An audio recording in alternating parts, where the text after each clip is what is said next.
संपूर्ण जिल्हावासियांना मराठी नववर्षाच्या व गुढीपाडव्याच्या खूप खूप शुभेच्छा देतो. बुलढाणा जिल्ह्याचा मागासलेपणाचा कलंक पुसला गेला पाहिजे याच्यासाठी वन बुलढाणा मिशन ही चळवळ कार्यरत आहे. जिल्ह्यामध्ये परिवर्तन झालं पाहिजे आणि विकास झाला पाहिजे ही चळवळ मी घेऊन जातो आहे आणि त्याच भूमिकेतून आज गुढीपाडव्याच्या शुभ मुहूर्तावर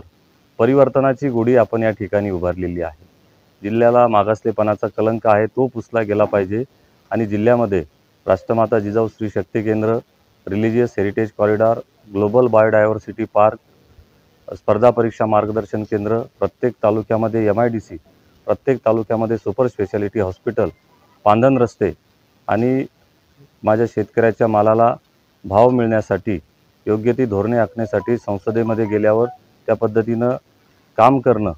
असे अनेक विषय या ठिकाणी मी हाताळतो आहे आणि त्याच भूमिकेमधून की हे परिवर्तन झालं तर मी जे आधी सांगितलं ते सर्व विषय निश्चितपणे मार्गी लागू शकतात आणि म्हणूनच ही परिवर्तनाची गुढी उभारलेली आहे.